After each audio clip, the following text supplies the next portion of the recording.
تو اب مجھے کچھ ڈریمز بھی آئے ہوئے ہیں اینڈ آف ٹائم سے ریلیٹڈ، ایون قیامت کے دن سے بھی متعلق۔ اب ایک قیامت کے دن کا خواب ہے، اس میں یہ ہوتا ہے کہ محمد صلی اللہ علیہ وسلم جو ہیں قیامت کے دن، یعنی اتنا اہم دن ہے، اور محمد صلی اللہ علیہ وسلم صحابہ سے ملنے سے پہلے ہم سے ملنے آتے ہیں، یعنی جو ہم کھڑے ہوتے ہیں، میں اور میرے ساتھ جو لوگ ہوتے ہیں ان سے ملنے آتے ہیں، اور ان پرسن ملتے ہیں، سب سے ایک ایک سے ملتے ہیں، جیسے میں ابھی آپ سے ملا ہوں، تو اس طرح سب سے وہ ملتے ہیں۔ تو وہ ان سے کہتے ہیں کہ جس طرح آپ نے دنیا میں قاسم کے ساتھ رہے، جو بھی کیا، تو آج اللہ جو ہے وہ آپ کو خوش کر دے گا۔ تو اب میں اس ڈریم میں نا حیران اور پریشان ہو رہا ہوتا ہوں کہ آخر ہم نے دنیا میں ایسا کیا کام کیا ہوگا کہ آج کے اتنے اہم دن میں حضرت محمد صلی اللہ علیہ وسلم خاتم النبیین صحابہ سے ملنے سے پہلے ہم سے مل رہے ہیں، اور صحابہ جو 4 بڑے صحابہ ہیں خلفائے راشدین، وہ ہماری طرف دیکھ رہے ہوتے ہیں اور ایسی نگاہوں سے دیکھ رہے ہوتے ہیں کہ آخر یہ لوگ کون ہیں کہ آج کے دن محمد صلی اللہ علیہ وسلم ان سے مل رہے ہیں، اور ان سے پہلے مل رہے ہیں، ہم سے نہیں مل رہے۔ تو اس سے مجھے نہیں پتا چلا کہ آخر یہ ہم دنیا میں ایسا کیا کام کریں گے جو اللہ اور محمد صلی اللہ علیہ وسلم ہم سے اتنا خوش ہوں گے۔ تو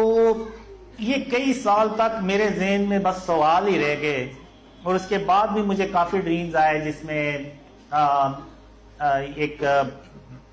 کافی میں ذکر بھی کرتا ہوں ان لوگوں سے کہ ٹرین کا، کہ ہم ٹرین پہ جا رہے ہوتے ہیں عیسیٰ علیہ السلام سے ملنے۔ تو میں کہتا ہوں کہ آخر یہ جو ٹرین پہ جو لوگ جاتے ہیں یہ کون لوگ ہوں گے؟ تو اللہ یعنی ان کو کیسے چنے گا، یا کیا ان کا وہ چننے کی جو بنیاد ہے وہ کیا ہوگی، معیار کیا ہوگا چننے کا؟ تو اب مجھے سمجھ آئی جب میں نے ڈریم شیئر کرنا شروع کیے، جب شرک اور اس کی اقسام کے بارے میں بتانا شروع کیا، تو اور ایک ڈریم میں اللہ نے مجھے یہ بھی، کافی ڈریمز میں اللہ نے مجھے یہ بھی کہا کہ قاسم میں تیری صرف اس لیے مدد کر رہا ہوں کہ تو نے اپنے آپ کو شرک اور اس کی اقسام سے بچانا شروع کر دیا۔ تو اب مجھے یہ سمجھ لگی ہے کہ بیسیکلی ہم جو یہ شرک اور اس کی اقسام کا جو پیغام دنیا میں پھیلا رہے ہیں اور پوری امت کو دے رہے ہیں کہ جو شرک ہے یہ سب سے بڑا ظلم ہے، اور یہ دنیا اس ظلم سے بھر چکی ہے، اور اب اس ظلم سے بھری ہوئی دنیا کو اللہ کی مدد سے اور اس کی رحمت سے ہم جب ختم کریں گے اس ظلم کو، اور پھر حضرت اور پھر خاتم النبیین محمد صلی اللہ علیہ وسلم کا جو سچا اسلام ہے وہ پھیلے گا، تو پھر یہ دنیا امن سے بھرتی ہے۔ اور یہ بیسک تو یہ کہ یہ جو ظلم ہے یہ اللہ کی مدد سے ہم کرتے ہیں، ختم کرتے ہیں۔ تو اللہ جو ہے نا وہ اس عمل سے ہمارے اس عمل سے خوش ہوتا ہے، اور یہی وہ وجہ بنتی ہے کہ اللہ کے رسول صلی اللہ علیہ وسلم قیامت کے دن صحابہ سے ملنے سے پہلے ہم سے ملتے ہیں۔ تو اس لیے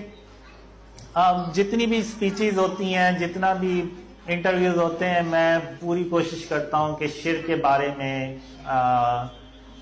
اویئرنیس پھیلائی جائے، لوگوں کو بتایا جائے کہ جو شرک ہے نا اس سے ہم نے ہر حال میں اپنے آپ کو بچانا ہے، اور لوگوں کو بھی تلقین کرنی ہے۔ ابھی یہ جو دیکھیں آپ کہتے ہیں جو فلسطین میں ہو رہا ہے، یہ کیوں نہیں اللہ ہماری مدد کر رہا ہے، اور اللہ ہماری مدد کیوں کرے جبکہ ہم شرک کر رہے ہیں؟